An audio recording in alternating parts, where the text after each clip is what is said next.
Hey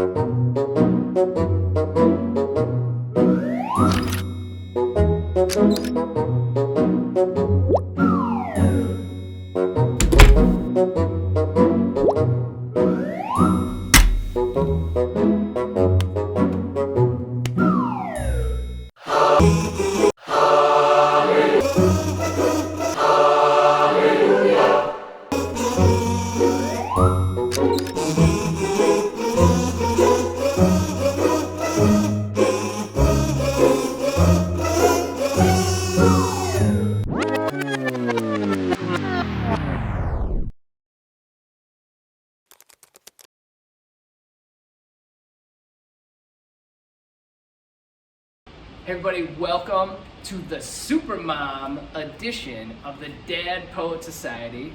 Super excited, so excited. So Lauren Dannemiller, welcome, thank you. And I'm so glad you're here. And our whole goal is to help dads be better dads and kind of pass it on, pass it along. And carpe the dad life, seize the dad life. There's so much of life that is like stressful, and one thing that I kind of learning is life gets better every day, but it gets harder, right? It's like everything is more complex, and I mean, but you're just gonna tell us all how to handle it, and you got all this. Oh no, Super Mom's got the secret. I can give you some ideas. Yeah. Gotcha. All right. Well, cool. Well, we'll kick it off then. So. We start with, what do you do when you're not on mom duty? Okay, so mom duty. I mean, mom duty doesn't ends. really stop because there's always something going. But well, write that down, dads. Write that down. Right. But to that, we do need to learn to turn it off. We won't get anywhere if we don't learn to turn it off because mom needs her time away. She needs to turn it off. I own a small business, White Rabbit Kids. What? Yeah, so I own a toy store and activity hub here in downtown Willoughby, right on the strip. Yep. And it's my current baby. Gotcha. Yeah, because my littlest is 2.5. So when I'm not on mom duty, though, I'm either here working on this project or I'm working on my yoga practice, hiking, meditating, perhaps, cooking, definitely. Cooking. All right. And I know that we had a video from a long time ago. This is before any of us had kids. So we're so well rested. We had very small children. Yeah. Okay. So we were not well rested. She wasn't even 6 months old. We were very tired. Okay. Gotcha. That's why we don't remember it. That's right.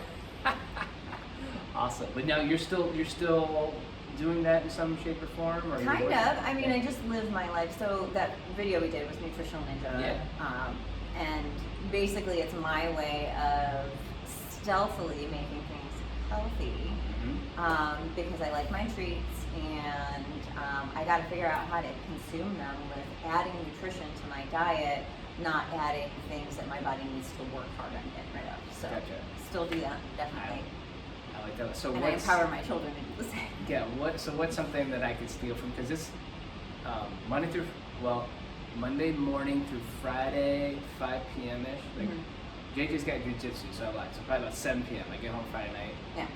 And from there till like Sunday night, I try to be good. It's a free for all. And you're at home. Yeah. Well, but the kids are home. So the kids are home, and you're home. And you're surrounded by there's so much going on. Yeah, that is tricky. But there's simple things you can do when you're whipping up the pancakes in the morning. Throw some spinach in the milk, put the immersion blender in there. You just added vegetables to your pancakes, and if you throw a little bit of chocolate chip or cacao nibs or something in there, that makes them cacao nibs? Cacao nibs, they're okay. Yeah, so it's your cocoa, but it gives you like a chocolate pancake that has green. I don't know. My kids like it. It's like Hulk pancakes. Well, it's okay. So but it'll turn the pancake green. So then you have green pancakes, but I like it. There's spinach. But they're way more fun. Yeah. And if your kids are in the Hulk, then it works. Yes, it works. What kid The is not in the Hulk? Not Hulk. Hulk. It's not the same. It's not green. It's the same. Hulk Hogan? Yeah. It was did the little thing, the leg drop, and listen here, brother. Yeah, brother, You know, brother. Yeah, brother. Listen here, brother. We're at White Rabbit Kids, where they got the best toys on the planet. I'll see you there. Yeah. So, I'll see you there. They got all kinds of wrestling stuff. Yeah. Well, JJ, I think we talked about this for your ribbon cutting. Yes. So much fun. Like, he bought a sword here, and then Julia's got her little pink unicorn sword and all that stuff. It's just like that we were battling over the weekend. And, sorry, I kind of like sidetracked here. With That's this okay. I love rabbit trails. I love that we Oh man, I somehow will got go down Hulk the Hogan hole, in here. man. Like, Go so deep. Hulk Hogan made an appearance, yeah, it just, I feel like the time home is more fun when like you come here and whatever you're taking from here, it's like it's not, it doesn't like just break on the way home, and it keeps them engaged. It's something they keep re-engaging with. Yeah. And I feel like it helps you kind of get out of that routine of just kind of the mindless parenting kid like you can kind of fall into because it's easier and you don't even realize you're doing it. So yeah, I guess That's where presence comes in. presence. So what is something for parents to like help them be present? Because I know that's something I've really tried to do. Ooh. Well, so presence is one of my overarching themes for this year. For me, Okay. it was something that I actually wrote down. All right. I mean, it's all about focus and self-discipline. Really, is what it comes down to. And I mean, those are all attributes that you obviously have. And when you're a dad, and if you're a good dad, you have self-discipline because when you want to like, you don't, right? That's self-discipline. But like having the discipline to stop and say, wait a minute, I'm thinking about 50 other things right now, but my kids are right here in front of me, and I think one of them's been saying "mommy" for a few seconds. Oh, presence. No, I need to stop. I need to turn it off. I need to focus on what's going on in this moment. But it's having the self-discipline to realize you're doing that. Well, I think we were kind of talking about this when I came in here, but like just how the dash of my truck, which pretty much that's how I charge my phone. That's how I talk on the phone. That's how I can, hey Siri, text blah blah blah, blah, right? Or like just like it's like command central. And of all the days for it to go out, I was on the west side all day yesterday. So like I'm on the road, and that's my time to be like, utilizing that stuff. So it was just I was trying so hard all day to like not get mad and not be frustrated. And just like this is not the end of the world by any means.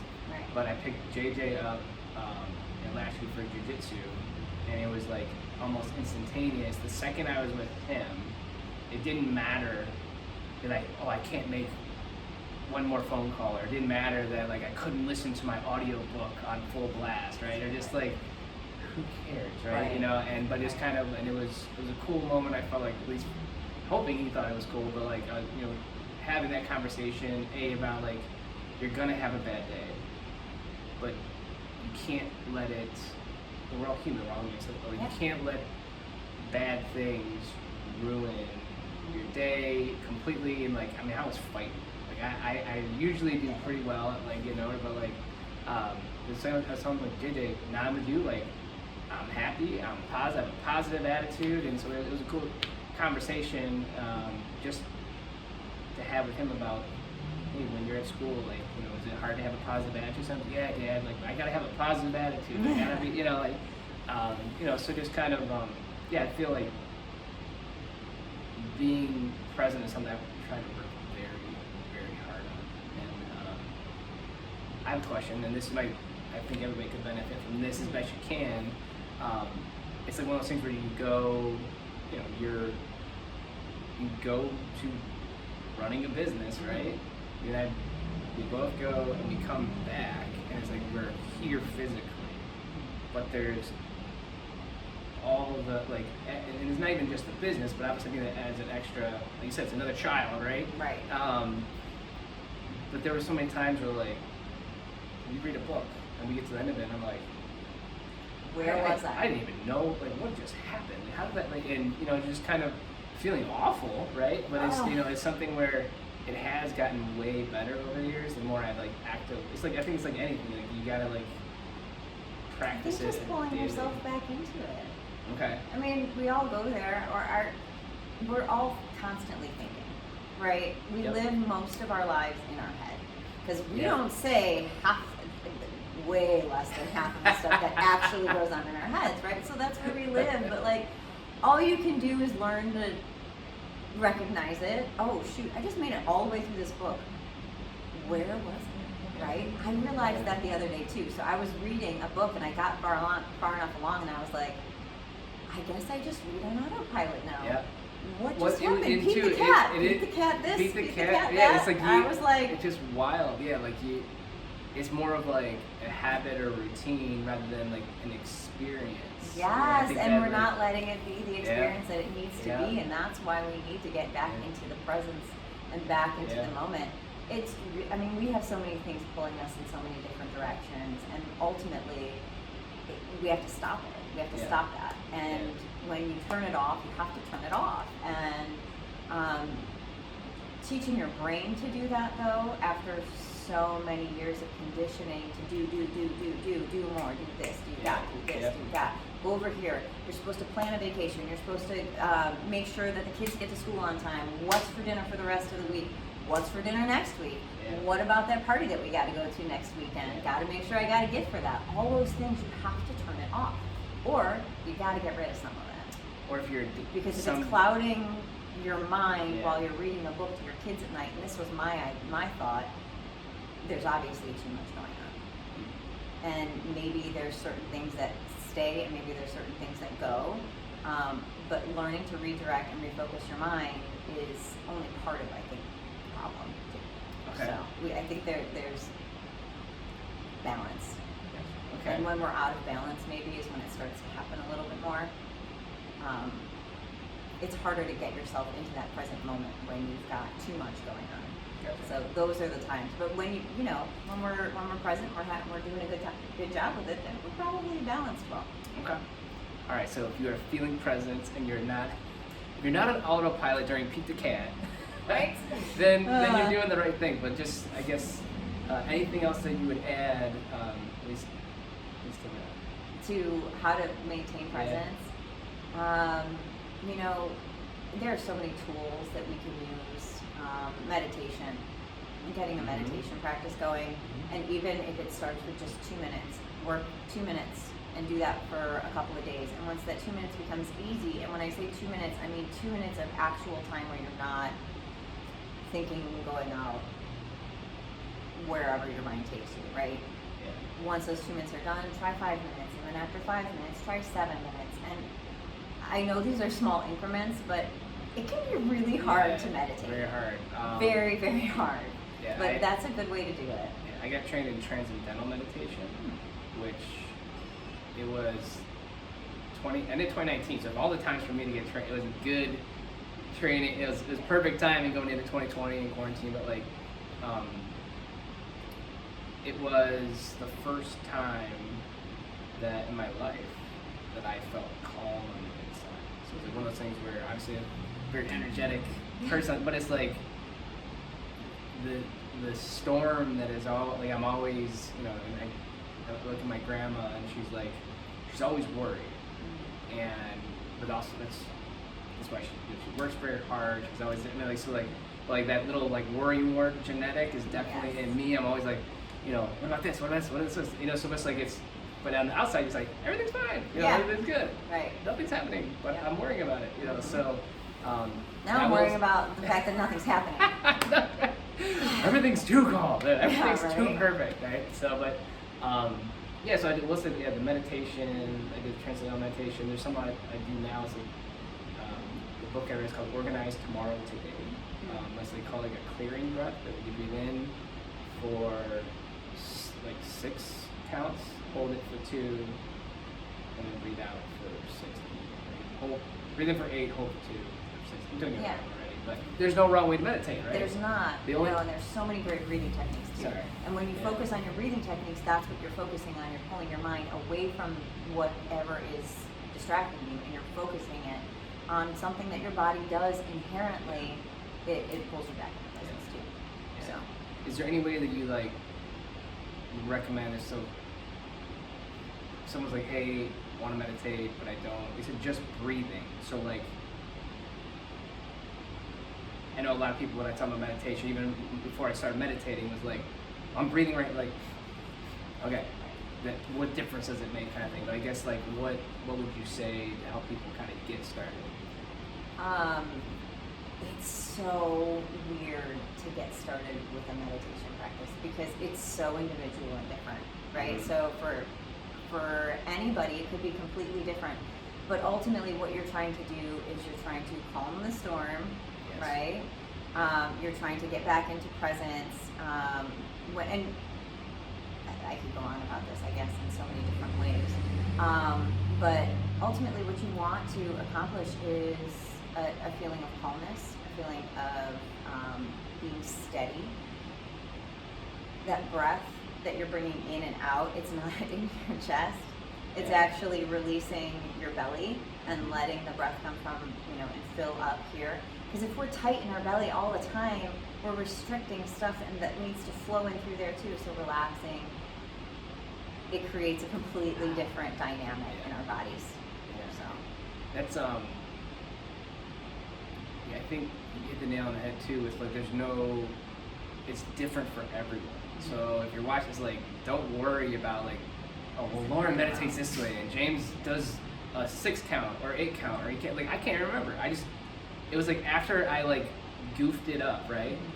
And I felt that little like pinch of like, oh, I screwed up and I'm on camera, but like I just didn't even try, but I naturally did one of those breaths to like kind of bring me back. You So do, yeah. but there's no wrong way to do it, and I guess would You you? can go so when I first started meditating, one of the things that was important to me and that helped me with my meditation practice was setting up a spot that was specifically for that. So making sure that I had somewhere in my house, and I'm not saying like, oh, I went out and I got some paint and I went and decorated. I'm just saying like, I got a pillow that I knew I liked to sit on that was comfortable for me.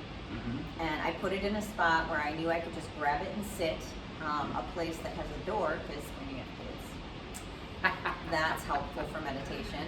Yeah. Now though, I can take that practice because it became a practice. Yeah. I can do it in my car if I have to. Right. I can, who knows what happened, but maybe I have to go to the back of the store for a minute. I can sit back there and meditate. You just have to learn to go there. You have to be able to take your brain and pull it back into presence, and just really go there and turn it off. But the faster you learn to turn it off, the easier it becomes. Yep. So. And this is something I noticed too, and I can't remember where I read it or where I heard it, but kind of, so just like if I wanted, you're like, James, I challenge you to a push-up contest, where I'm like, as much as I want to do, 100 push-ups, if I like, I'm only going to be able to do as many push-ups as I've trained, like, which is, so just with the meditation.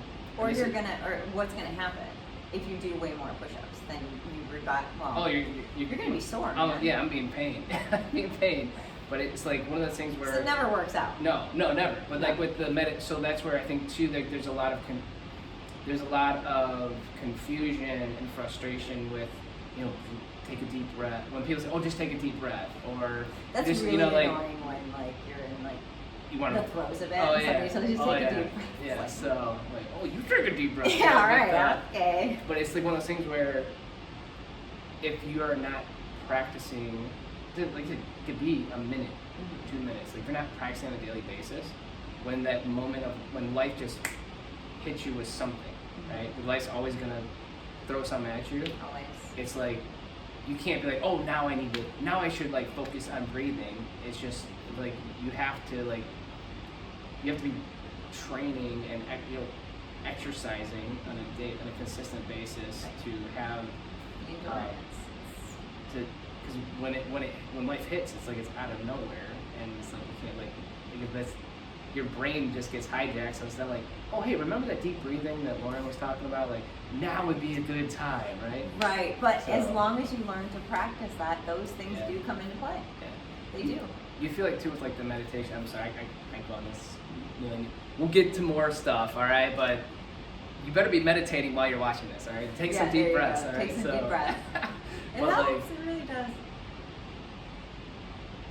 again, going back to that transcendental meditation, it was like the first time that something would happen to me, and like something simple as like you get that email, and it's like it's not, again, not even bad news. Like, hey, you know, we need this form, or hey, you missed this, or hey, blah blah blah's on back order, or whatever. It's like it feels like, you know, a saber-tooth tiger just came running through your email, through your computer screen, like at you. So like, for the first time for me, it was like when something as simple as that or something really serious would happen anywhere in between, I'd always get an emotional dude, right? So like I would just get sucked into it. Like, so I was like, I was trying to protect everyone around me from the tornado while I was like inside it, you know what I mean?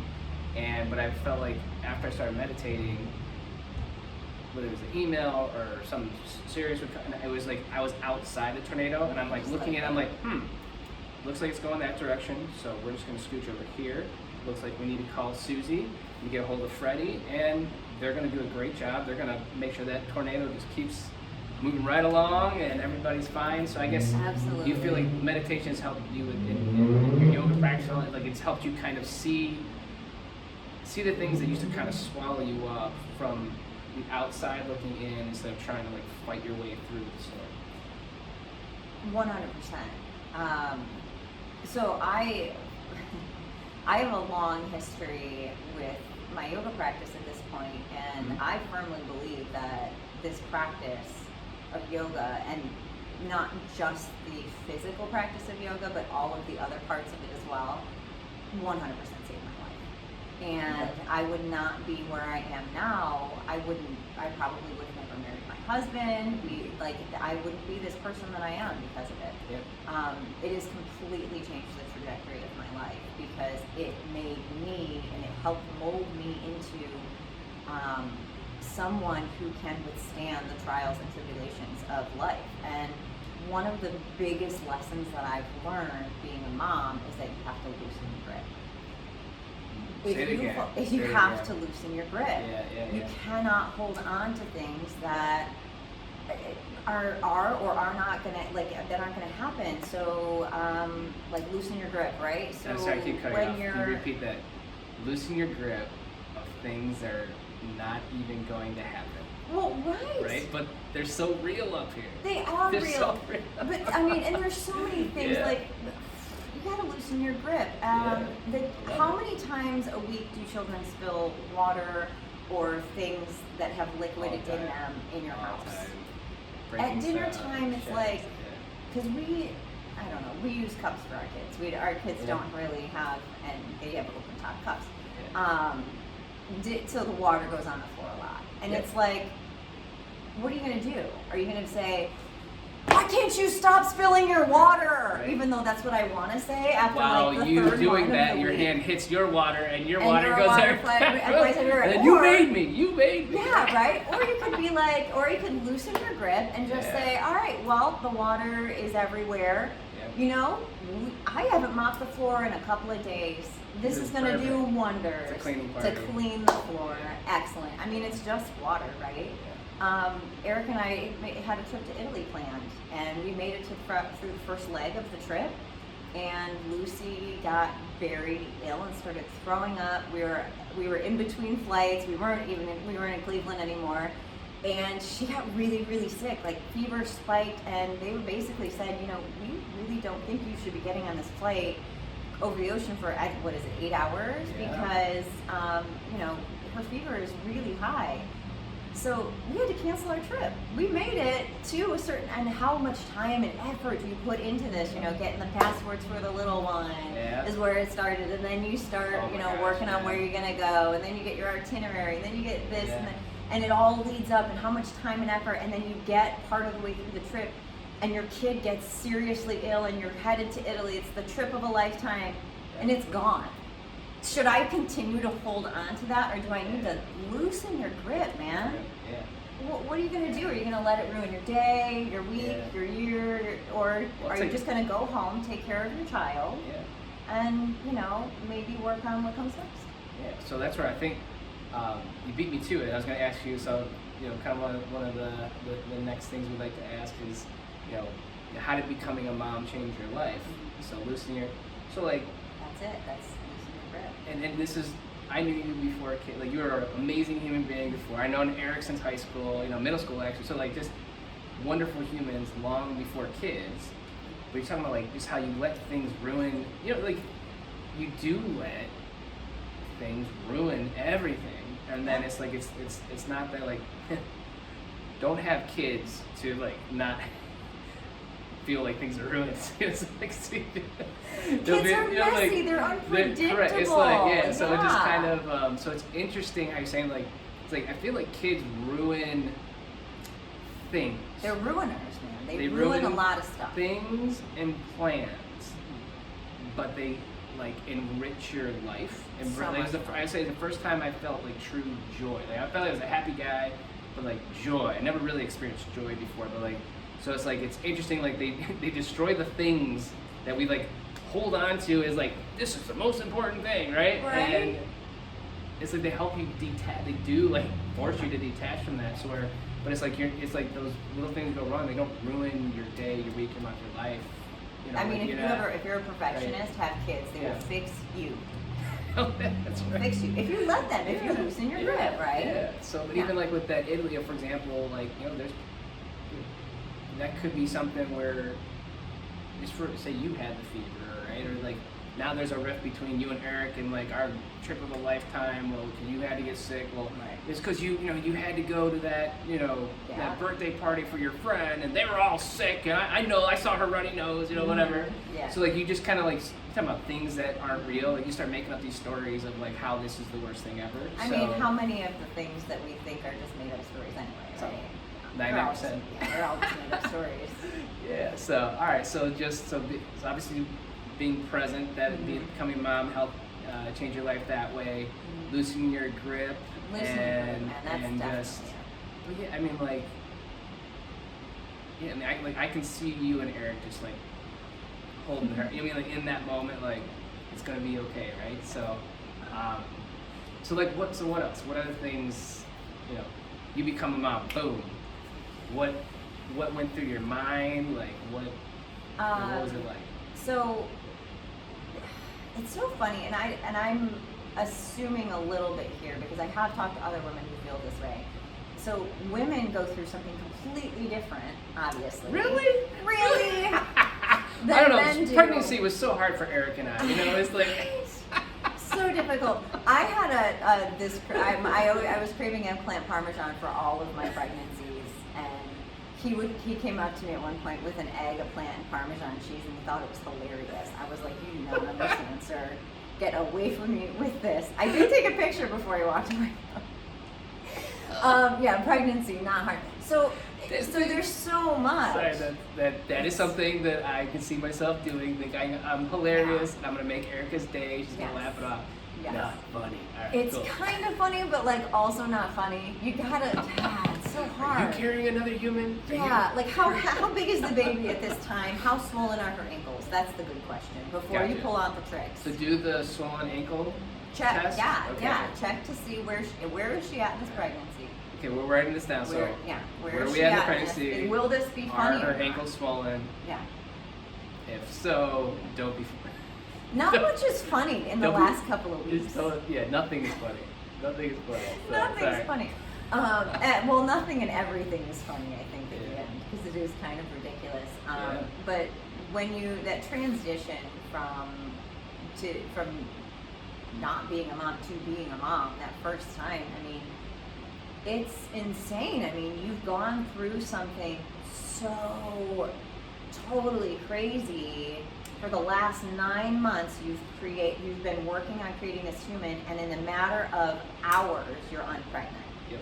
and there's the baby, and you just went through this huge change super duper fast. It took you 9 months to get there, and then all of a sudden out of nowhere you're just unpregnant. And on the top of all of that physical stuff that you just went through, now you have an infant to care for. Yes. So the transition is mind-boggling, and I feel like not a lot of women might be honest about it too, because it's really hard to tell a new or a first-time mom, this is the most beautiful but also the worst thing ever. I was like, this is the most intense experience of my life, and I'm just standing there, right? Like I'm like this, like, but I'm like, they don't tell you this is gonna be like this epic battle or this like epic like but I remember when Gary, when we first had Quinn, and he had Quinn, you had JJ, and then Kai, when was JJ born? February. February. So it was August, okay. February, but then like Kai and Julia are like 2 weeks apart in February. So just very, very close. But the I remember it's like James. After that, it was just something where like he was gonna get something for her, and I was saying like, really? And he's like, after what she had to go through to have Quinn, like I thought it's like, it's not that he didn't respect her or love her before. I was like, just like, dude, I so much respect and like admiration. I think it's just like talking about like, we're involved with the super mom edition, but like there is a superhuman strength that moms have that dads, we could be, you know, you can pump iron and, you know, do push ups. We could do everything we can to blue in the face. We could never do what you do. You could never do that, but there is power in that for us as well, because the same thing that you learn about us, we learn about ourselves. And because we've learned that about ourselves, all of a sudden there is this empowerment that happens, and you are now steadfast in this motherhood, and these are your people. And as much as we have done in that time, the admiration that we get for ourselves and the admiration that we get from a loving partner turns into something that our kids can use. So the admiration that we get from our partners is something that our kids get to enjoy and see, and then they get to model in their lives as they They're watching They're watching everything. Absolutely everything. I've actually been talking with my oldest about that. She keeps saying, Simon ripped this out of my hands. I said, honey, did you rip it out of his hands? Well, yeah. Okay, well, that's how you learned it. You know, like, girlfriend, we gotta model the behavior. That's the only way that they're gonna learn. But so going through the entire process of being a mom, you know, getting pregnant, getting unpregnant, and then having this infant and just going through that huge change, that's kind of where a lot of it starts. You know, that's where, as women, you learn a little bit more of the power that we're capable of. And and then, you know, obviously we see what we're capable of, you guys see what we're capable of, and then it's like, all right, guys, well, obviously, if we can get through this, there is like nothing else that we cannot conquer. Let's do it, right? Oh, that's awesome. Very good. Anything else to add to just the things that stick out that changed your life becoming a mom? Oh, man. So, obviously, other than the physical and the just owning the power that comes with it, ultimately, I think that's really what it is. You really just especially own the power Super Mom Edition. Own the power. Oh yeah, own the power. Own that power. Yeah. Well, think about the power, the actual power that's going on in your body is having a contraction. To have a contraction in itself is huge, an immense amount of power. Right, and that's power that's created within our bodies with that energy. So obviously, it's within us. You just have to learn how to tap into it and use it. But learning to tap into it, use that power, are all, I think, some of the most incredible benefits of being a mom. I think one other thing that kind of sticks out that's really special. There's like this communication that I have with my kids that we just look in each other's eyes. Yeah. They look at me and they'll stop and they will just stare into my eyes. Okay. Because they want to say something to me and they've just said it. That's cool. Just by looking at me. And I think that more than just about anything, I love that. I love that most about being a mom. Awesome. I love when my kids just look at me in the eyes because they feel that trust, they feel that comfort, and they know that they can just give me a look, even at such a young age. And that connection, like they know you're that, like going back to being present and all. It's like they, even, at jiu-jitsu, what I noticed was like JJ started looking over at me to make sure I'm paying attention, and like he'd look over at me, notice I'm looking, he'd be like, do one of those. I'm like, yeah, so just kind of, they're always watching. Always watching. Yes, they are. Always listening. So cool. That's actually, again, super mom strength and mom telekinesis, whatever. You're already, it's like you're already like going into the question. How many superpowers do we have? Right, you're all of them. So it's like you're going into you're already going perfectly into the next question that I had anyway, which was, what do you love most about being a mom? So I guess obviously that connection, anything else that you would like that kind of sticks out, like it just, I love. Oh, watching my kids interact with the world, when they start to like explore talking to strangers, when they start exploring anything really, anything and everything. You forget how amazing life is. You know what I mean? Like you forget how fascinating being alive is. It's so new to them. You get to do it again. Yeah, it's amazing. You get to experience things new again. And kind of going back to early conversations, it's like I was letting every little thing upset me, ruin my life, ruin my day, right? And then for what, And talking about like interacting with strangers, it always cracks me up when you take your, like for example, JJ and Julia come here and you're here, it's like, oh, this is Lauren, she's awesome, blah blah blah. Yeah. So we spend, and then like most of the time about your kids, like if we're just out in public, they're usually gonna kind of like hide.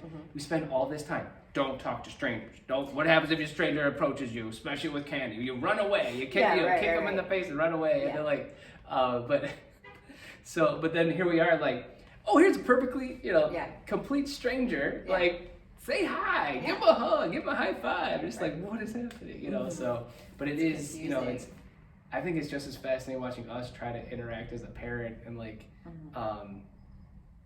in speaking of public, like I'm sure you, obviously, it's what you do for a living, right? You see all different types of kids, all different types of parents, but it's got to be kind of therapeutic to see like other parents, like you go to like the park or whatever, and there's other parents like, Jimmy, get over here, Susie. I really don't mind when your kids come to my store and throw temper tantrums. It makes me feel so much better about myself. It's like, all right, they're just kids being kids. We're just humans being humans, right? I know. And so I don't feel the same way, but it's like my brother and his two kids, they slept over the other night, over the weekend, and it was like, if his kids were doing anything wrong, oh, it's cute. Look how it's so Jackson and Joe, you're so silly, and then JJ, or Julia, what are you doing? And then same thing where it was like JJ and Julia were just doing their thing.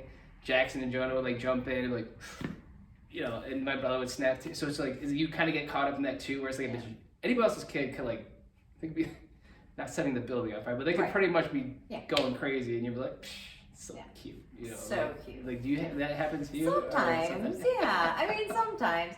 It's really funny because I do see a lot of kids come in here. Obviously, in general, kids are really darn respectful. They're good. really. Can you say it again? Because I feel like every generation's like, we've lost all hope, right? Every generation, like we're like, oh, the younger, we've lost all hope. No. There's no respect, no manners, blah blah. But that's not true. And we're bringing it back. And I think that the only time I'm ever seeing kids that are maybe a little bit disrespectful, they're a little older, and typically their parents are kind of behaving the same way. Because they're watching. Yeah, so anytime I've yeah. ever noticed maybe a kid Yeah. that's being a little, I Yeah. don't know, Yeah. just like not cool or something, Yeah. their parents are kind of acting the same way, so Yeah. it's like, well, you know, but it's not inherent. And even, I'll even see parents in here maybe that are, you know, being kind of rude to their kids and stuff. Yeah. And I mean, whatever, to each their own, but even when they're really little, they don't seem to pick up on it. Okay. The real little ones will still be like super cool. Gotcha. Even if their parents are being kind of, you know, Not cool. yeah, not cool. Not cool. The kids are usually, but I think it tends to be maybe a little bit older when they start really acting that way. I don't know, but most kids they are awesome. Awesome. They're awesome. So, and too, like you're talking about like being a cool parent, or like obviously that's like the Dad Poet Society is all about being cool, you know. But like it's like, I think you're helping me too, kind of. It's the first time someone's ever said like being like a cool parent or cool. It's like being cool has never been about like doing what you're like the cool thing or like I think it's like I shouldn't say it's the cool thing, but like it's you think you're supposed to be something, do something, and it's usually the opposite of what cool really like. The true definition of cool is just cool, calm, collected, understanding, Loosen your grip. Just loosen your grip. Yeah. Be cool, man. Be Like, cool, be man. cool, bro. Cool. Exactly. So yeah, so interesting. I love it. So very cool. So all right. So gonna get a little deeper with the Okay. how do you want to be remembered as a mom? I want to be remembered as a mom who loved my kids so well that they knew what that was when it was time to, when they need to know what love is for themselves. I want to love my kids so well that they know what real love is. Gotcha. And they can say that also, that is not love. I shall scooch away. Yeah. I want my kids to know what real love is. If I teach them anything, if there's any lasting impression, because that's something that typically prevails, right? Yes. So, you know, hopefully, if I instill that in my kids, they will learn to love themselves with that same kind of power. And when things that aren't deserving of that self-worth and that love, they will be able to kind of shoo that stuff away, because I am so well loved and I'm so worthy that the things that are not worthy of me will not get my time and attention. So, you know, when kids come at them with all kinds of stuff as they get older, who knows what this is going to be. I shudder at the thought, but they're gonna say, I'm worthy of better than that. Oh, there's insane You know? times coming our way. That Gigi's talking about so parents want good buddy or kick your buddy, kick a buddy or something like this, like kick your buddy or kick the buddy. JJ's talking about on the way to jiu-jitsu, and he's talking about like, yeah, Dad, like you put them in the box and like you poop on them, and then like you can shoot them and you can blow. I'm like, you can what? Like I mean, like so like What? Like it sounds like a very like boy game, right? Like but like, and I saw this morning I'm talking to Eric, I'm like, you heard this, blah blah. So it's on YouTube Kids. So YouTube Kid. Yeah. There's a lot of good stuff, but YouTube Kids, I swear, it's like the algorithm takes you like, it's like, oh, this is nice, this is appropriate to like. And then where it ends up, How did we get here? So, kick a buddy. It says for ages 12 plus. I had to have the talk this morning about like, you know, I love it. Like just when you're 12, I'll get the game for you and we will play it. We'll play it all day. Like, and you know, just kind of like. But he's like, well, yeah, only one of the iPads at school had, like, that last kid, like, had, so, like, one of the iPads, one of the older kids figured out how to get it.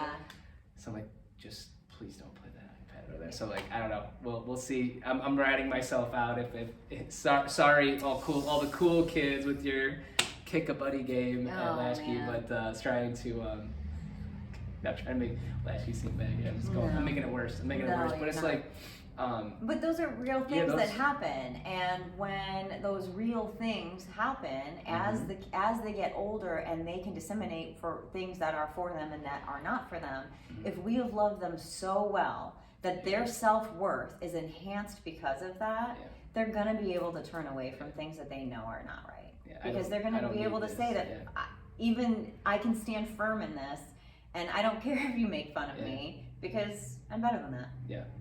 Is there anything like you do or say or try to, as best you can, in the moment, and two, like, I don't know about you, like, I remember growing up, and like my parents are awesome. I love I won the lottery of parents. It's about love, like it was just unconditional. I could screw up, and even though they weren't happy, they didn't like me. You know, I knew that they loved me. You know, so just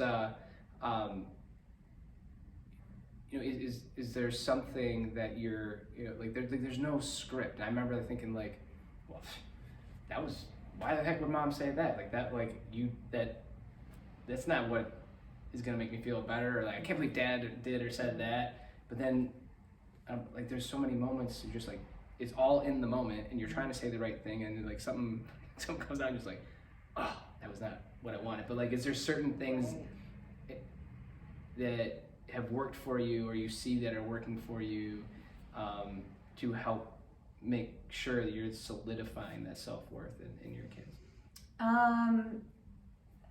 It's a very loaded, that is so all over the place question. So it is a little bit. Okay, so there's a a very few Schleicher question. there's a few that's okay, I think I got it. So there's a few ways that I do this.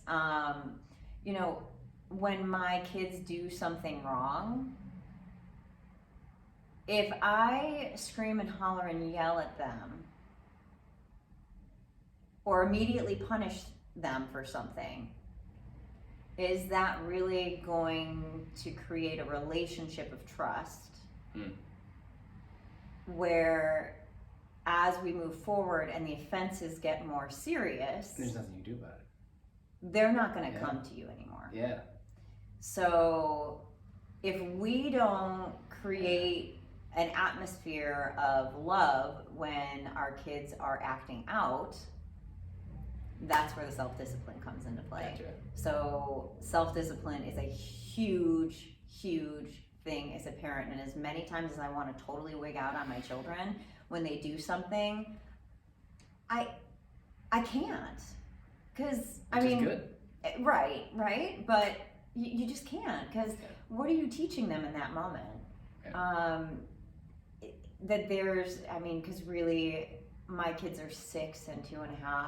What could they have possibly done to warrant Absolutely me nothing. screaming at them? Absolutely You know what I nothing. mean? Like, what could possibly warrant either, like, they're learning at such a crazy rate right now that it was probably just a confusion. It was probably something silly. Maybe they did intend to do it, maybe they didn't. Maybe it was just testing some boundaries. Yeah. But those are all things that they have to do, and I can be there to support them in testing those boundaries and say, hey, this is the entire thing that I saw happened.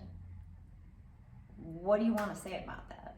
And if they're old enough, maybe they'll have something to say. If not, maybe they won't. But typically, if you lay it all out and they have some understanding of the situation, they're going to say, I think that I wasn't supposed to do that, and I didn't get in trouble, but I didn't feel good doing it, and I'm not going to do that again. Well, it's actually like the best conversations with the kids, I swear, it's in the car. It's like to and from wherever, especially spilling tea. My kids love to spill the tea in the car. Oh, there you go. They tell me everything. There you go. Yeah.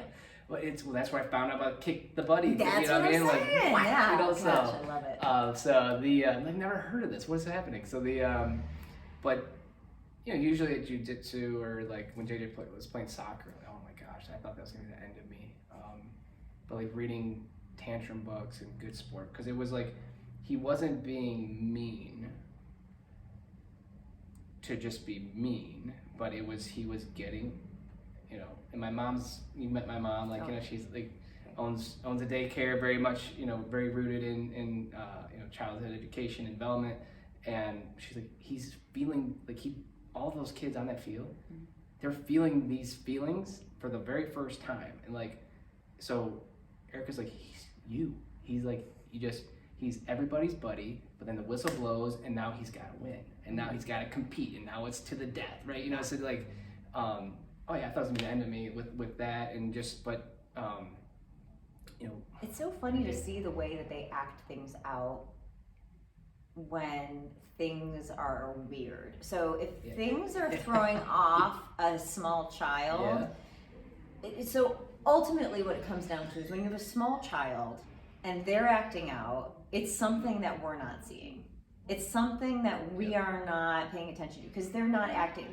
Their natural state is to play and be happy and do, you know, and just to bop around, right? They're great like that. But when they start acting in a way that maybe we don't want them to, there's typically something else going on. It's I'm sorry, again, I took a huge squirrel circle there, but like, it was in those car rides or in those moments, be like, okay, so what's going on? Is like, again, you're retraining yourself as a parent, like, oh, they've never been in this situation. They don't know, like, they're just doing, like you said, they're just doing what they naturally know to do.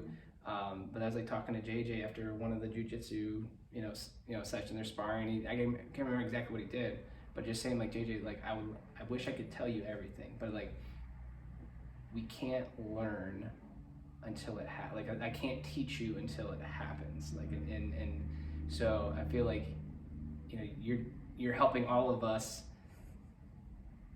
even teach ourselves, like, be cool, calm, and like, yelling never made anything better. Right? You know, like, it doesn't get you to the solution. Nope. It doesn't get you to the answer. And if you start yelling, and then eventually you're going to be saying something like, why do I always have to yell? Why do I have to yell in order for you to do this? It's because that's the only way you thought that you could communicate, and now you have to yell in order for them to do something. Yeah, and I can't remember what book it was. There's like it's the birth order books. This guy has a whole bunch of them, but I haven't read any of those. I should. I'm the second born. I am such a growing up child. firstborn. It was written before I was born. Mm-hmm. I read like the first 3-4 pages of that, and I was in tears, and I was like, oh my God, like it's not an exact science, but it is, like, you know, it's our you know, the first oldest decides to be whatever, right? Nobody tells them, right? Nobody told Lucy and JJ, like, be this way, but then, you know, the second kids come and they see, okay, first kid, like in my case, Julia, I was like, for the first couple years of her life, when she couldn't, like, now that she can communicate much better, she's just awesome. She's trying to, you know, she wants to help. She wants to do all these things, but she couldn't say it. I like, Julia has been sent.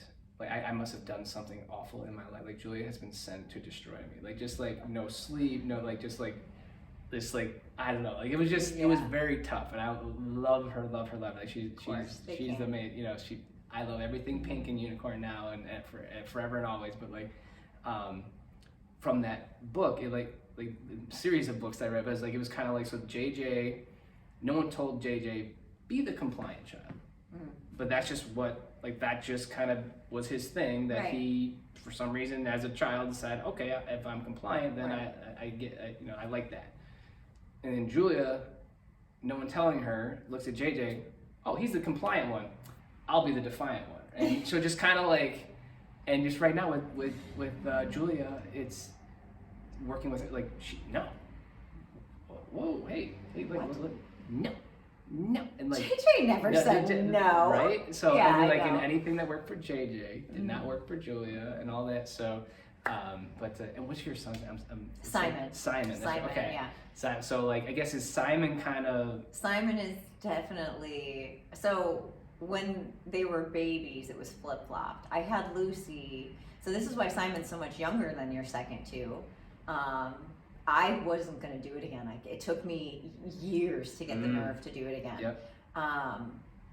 So it was a little different early on. Lucy was just, she didn't sleep well at all until she was like 1. I mean, and even after that, she would still pull this, no, you have to rub my back, and she would do these things, and it was such a torture putting her to bed every night, and then she wouldn't really sleep well, and then she was up super early. It was just crazy. But then we had Simon, and he was totally the opposite of that. Now, fast forward to the toddler years, which Simon is 2.5 now. He's not like he probably throws a normal amount of temper tantrums. Lucy never threw a single temper tantrum. Very compliant, very you know, she hung out with Eric and I all the time, and well, it's like they're more adult-like, just because that was their, like, they didn't have a big brother or sister, right? It was like they're just hanging with the adults, right? The second one, he's trying me. He threw so Lucy started baseball.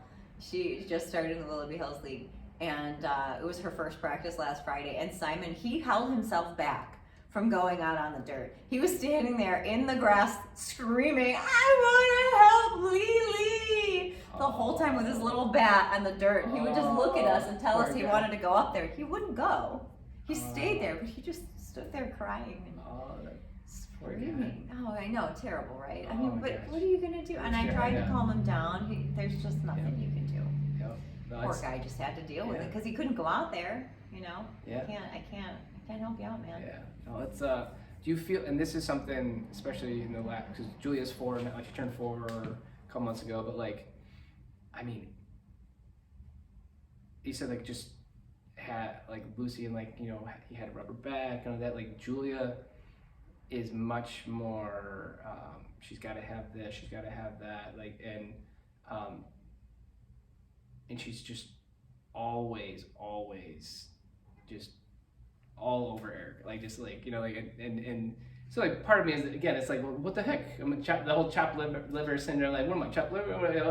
What's dad not cool? But like, I mean, that's all I swear, like every week there's something that Julia will do, and I'm like, Eric, all Julia wants to be is you. That's like all she wants in life is to be Erica. Like, so do you feel like a lot of it too, where it's like, it's just Lucy wants to be mom, like? So she's started claiming my things for after I die. It's the weirdest thing. So, I don't know how it really started, but Mom, after you're gone, can I have that? I'm like, what? I guess. Will you save that for me for when I'm big? Uncle Corey's talking to her about estate planning. I know, right? Oh my gosh. So yeah, she keeps asking me. So I think this is the best. This is the best. So yes, my kids are like that, but both of them mostly. Because Simon, he's the baby. Yeah. So he loves Mommy. Yeah, Julia's like double. Well, Simon says, Lily loves Daddy and I love Mommy. Because he just lays claim on me. It's not because Lucy actually likes Eric more. He has staked his claim over my life, and then the other one is staking my things after I die. Already. It's already happening. Already happening. She's like, you know, giving little labels, putting her name on things. Pretty much, yeah. So now, do you call her Lily, or is that something? We all kind of do. Okay. So when Simon was first learning to say her name, he called her Lily. Okay. And it just kind of stuck. And when he says Lucy, we're like, what is that? Well, it's like, it's kind of, when they do start saying those bigger kid words, it's kind of like, it's weird how like when they're leveling up, so to speak, it's like you're kind of sad, like, oh, I miss it when they mispronounced this, or I miss it when they said this. A little bit, yeah. And then, but when they do things that just blow your mind, that's the flip side of it, right? Yes. They do things or say words in context that are like, sometimes Lucy will say words that are like way beyond her in good context. I'm like, I'm gonna give you $1 for that. I'll give you money. I'm gonna give you $1. Here's $1. You're gonna be our communications director, Yeah, that was $1 word. That word's worth $1. Use it again and see what happens. You know. and you don't have to share if you don't want to, but like, the wildest thing is when they, and I don't know if your kids have sworn yet, but like, Oh, well. I remember JJ, I think it was Mother's Day.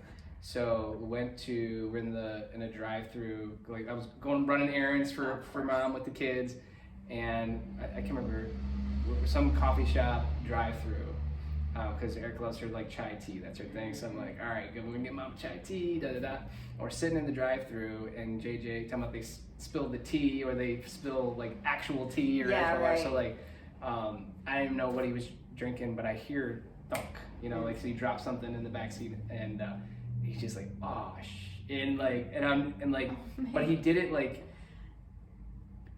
very smooth, and very like the context, the tone change. I'm like, wow, he just swore perfectly, but he just swore. I'm like, JJ.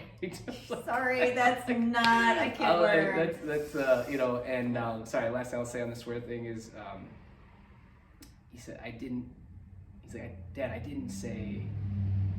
And he said the F word. I was like, this is like us getting to bed, and Erica's like right there with Julie, and he's in my lap. I was like, biggest mistake. What did you say? Right? So don't say what did you say? Yeah, don't say that. What did you say? Like I said F. I didn't say. And then and Erica would like straighten, like, we do not say that. You cannot say it till you're blah blah blah, and lays it all out there, And JJ just sitting there quiet, and again, I'm trying not to laugh, and he's just like, the most genuine, serious question came to his mind. He's like, well, what about when I'm in college?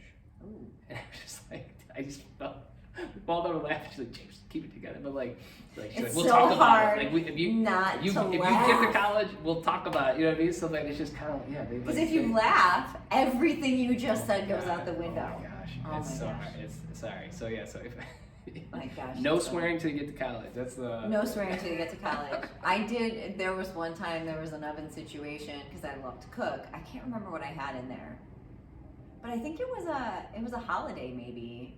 So I was like, feeling tense because I can't remember what I was making. Maybe it was a ham or something. Yep. But I left it in after the timer, and I of course, oh shit. Yeah. And Simon's at the table and he goes, oh shit. He was so little. I got through all these years because Lucy, she's so compliant. She would never. Yeah. I think she's never said any swear words, but I think she just inherently knows that's not for me. Not, yes. Because she's my firstborn angel child. Oh yeah. Oh, good times. Yeah.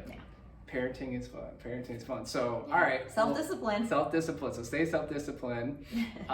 So we got, a couple more questions here. But so speaking of Lucy getting all your stuff, labeling all your stuff when you pass, so what is on your Supermom bucket list? Okay, so this is awesome. My bucket list thing, my mom bucket list thing, would be to take my kids to Kauai for 2 weeks. Okay. So actually, circling back to our rabbit trail, that Italy trip that got canceled, I ended up using our flight vouchers for just Eric and I because I wasn't going to let the kids. I can loosen my grip, but man, that, control what you can control. Right, yeah. I've been burned in the past. Right, I've been burned. So I knew that this was just going to be a trip for the two of us. So Eric and I went to Hawaii. We went to the island of Kauai for 11 days. Oh, that's awesome. And it was incredible. And something that I've been kind of thinking, because there were a couple of things that I gleaned from that trip. And there's a slowness on that island. Okay. That even in other towns and other beach places that you go that maybe aren't the same, and it's a lot more low key. I'm a backpacker. I like to. And I see you and Eric going on these hikes and all that, and the kids. Yeah, so I'm not a fancy kind of person. Yeah. Fancy stuff actually. Sometimes I'm like, oh, I don't know if I belong there. Yeah. So I don't require a lot of amenities. I don't need to go to a resort.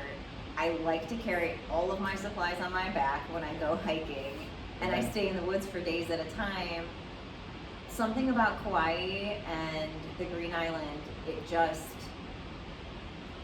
it's like being in the woods, but you're in the jungle and everything is slow. You go for a coffee or something at the coffee shop, there might be a sign on the door that says be back in 10 minutes, and they actually meant 30. But like, and it only takes 45 minutes to like get from one side of the island to that. So you wait and you just chill out and you hang out, and I don't know, there's something there that I think that I would really like to take my kids, but I want to take them while they're young. So that's, I think, one of my biggest goals is to take for 2 weeks. So I want to go on a 2-week vacation to the island of Kauai with my husband and my kids. That's awesome. While they're still somewhat young, so that they can experience this and build from it as they get older. It has, because I don't know, I think having certain experiences when you're younger, obviously they impact you. Everything that happens to us impacts us in some way or another. I feel like, obviously, like, our generation, it's hard for us to remember, but like when I'm reading the books that my mom used to read to me and my brother about, like when I was reading the JJ during soccer about being a good sport and tantrums up. That was another JJ line that I loved, is like it's talking about interrupting. Like, don't interrupt. You see your dad's on the phone. It's like the phone attached to the wall with the cords, and he's like, Dad, that's a phone from the olden days. And like, I'm like, hey, not that old now, right? Yeah, so right. like there was a time when our lives were slower, but like our kids, just talking about the YouTube, social, everything's just go. So, but I think that's what's cool is like you're gonna introduce them to like 2 weeks of just calm, and you said it's slow. It's like our theme for the team this year is slow is smooth, smooth is fast. I think it's a Navy SEAL. There's some type of saying. I heard someone else say it, so I apologize if I'm misquoting it. Actually, here. We good? We're still going. Sorry, low battery mode. We're back. So I mini heart love attack there, being but, slowing down, slow. That is how I love living my life like that. But it's also like the only way to speed up. And so slow down, take a step back, take a breath. Right, plan it out, make it happen. Yeah, that's of all things, playing Pokemon, Nintendo Switch, like video games and stuff, like that's been a very good training ground for me, like coaching JJ on like handling the competitive juice and all that, but like, because it's like, all right, well, you're facing this boss, and he's like, he's freaking out. Like I'm like, we're not really gonna die. Like you don't die. Very the character serious. but it's like very, like, I feel his heart racing. But I was like, okay, we can quit and give up, or we can take a deep breath and we think it through. And it's just like, that's carried over into pretty much all of our situations in life, where it's just like you have to like take that breath. Slow it down. Like you gotta put the situation in slow motion if you want to have even a chance to like seeing it for what it really is. So you should see my yoga practice. Anytime I go practice yoga over at Harmony, I am like the slowest person ever. I'm so slow, and you know what? I mean, whatever. Right? There's no wrong way to yoga, right? There's not, and like nobody cares. I mean, especially me. I don't care. Like I'm not there for anybody else, right? And everybody's usually too worried about what they're doing. So, slow and steady. Slow and steady. I also run like 9-minute miles, so I'm slow and steady. That's all good. It wins the race, though. Wins the race. I guess it could. No, it's never won any race. I've never won any races. I've finished races, but I've never won. You just gotta run a longer race. Keep like, hey, what's the longest race out there? I'm gonna run that. I could go forever, really. Yeah. I mean, when you're just cruising. Yep. So awesome. Well, very good. So just, and then maybe that is part of it. But the last question I wanted to ask you is, what's your your super mom mantra or saying, or is it a poem that kind of helps, is it like your guiding light, so to speak? So I have, there's a mantra, I guess, a couple of words that I have focused on specifically for this year. And, being a mom is obviously one of the things that being a good mom, being a super mom, is what, I aspire to be. So in order to be that, I have to take steps that make me and mold me into those things. And when I work out in the mornings, I usually wake up before everybody else. I go downstairs, and on my mirror written down there, this isn't the only place, but it's one of the first things I see in the morning is presence, gratitude, and self-discipline. I also have integrity written on there just because, there's never a bad time to remind yourself to have integrity. But presence, self-discipline, and gratitude. I think ultimately for me, being a mom and aspiring to be the best mom I can be, those are really the things that I think embody what I want to be as a mom. I love it. So, yeah, self-discipline. I've said that so many times. Presence, self-discipline, and gratitude.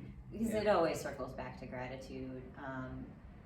When we are frustrated and when, we, like us women, we go through this insane thing. And I mentioned how it's so powerful. And if you lean into that power, you're going to be an incredible force of nature as a woman and as a human in this world.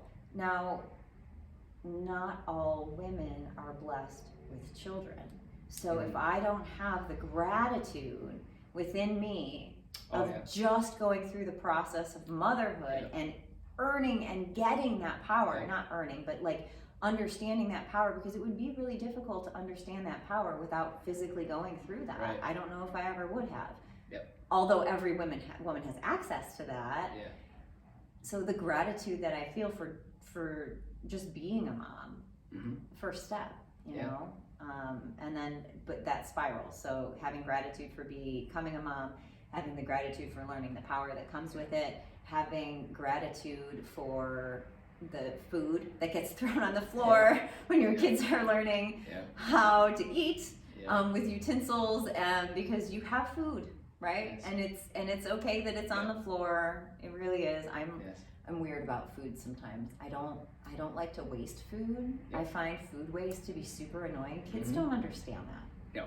They have no understanding of that because we live in a modern society. If we lived in huts where we had small rations of rice and meats that was cooked in a community, maybe things would be different, but that's not the life we have, so they don't get scarcity because our pantries are full of food. Yeah. It just kind of goes wherever. Yeah. What's although my kid, the second born, will eat anything off of anywhere. Yeah. Yep. He's a boy and he's a second born. Yeah. Yep. Oh gosh. He's down for whatever. Down for whatever. So gross. I don't eat that. It's too late. Well, too late. I feel like the second kid, there's so much that the first kid did that you would like freak out about, and then the second kid does it, and you're just like, well, the first kid's still alive, so that apparently doesn't kill you. So have at it, buddy, you know. So, but very good. Well, thank you so very, very much. I appreciate it. Yeah, it was great chatting. You know, you really, you're. I love having these chats, and this is very cool for hearing it from the mom side of everything. I hope it didn't get weird. No, it didn't get. But like, there's like every mom and dad are different. Every human's different. Mm-hmm. But it's just like you talk about, like those common threads. We're all fighting to be present. We're all fighting to be self-disciplined. Like we're all fighting to be the best human we can be. And I feel like you shared a lot that we can take and do that. So well, hopefully we can stop fighting to be the people we want to be. Because if we practice enough, of those skills and those things that will help us be the person that we want to be, we don't have to fight and we don't have to strive anymore. It just becomes second nature. And then when we do that, our kids will do that, and then we will completely change everything. because we're doing I Dad love Poet that. Society. Yeah, Dad Poet Society, Supermom Edition. What's up? But I think, yeah, I would love to. And I think you hit that. I've never heard it put that way, but like, stop fighting, start practicing. Yeah, it'll become second nature. And then yeah, it's brilliant. So, awesome. Well, thank you everybody for being here. Come hang out with us at White Rabbit Kids anytime. Supermom Lauren, thank you, and just do everything you can to take this to heart, put into practice, what speaks to you, and again, there's no wrong way to do it. So just every day, make a little bit of more of your practice, the more fun being that parent. Don't forget, sometimes it's 2 steps forward, 2 steps back, right? Yeah, but for me, as long it's as like, you continue on a path, you will eventually get to your destination. Yeah, I just even with kids, you will eventually get there. I try to take a huge 1 step forward because I know that there's 27 steps backwards coming up after that. But awesome. So until next time, carpe the dad life, carpe the supermom life. Own your power. Be awesome, and we'll see you next time.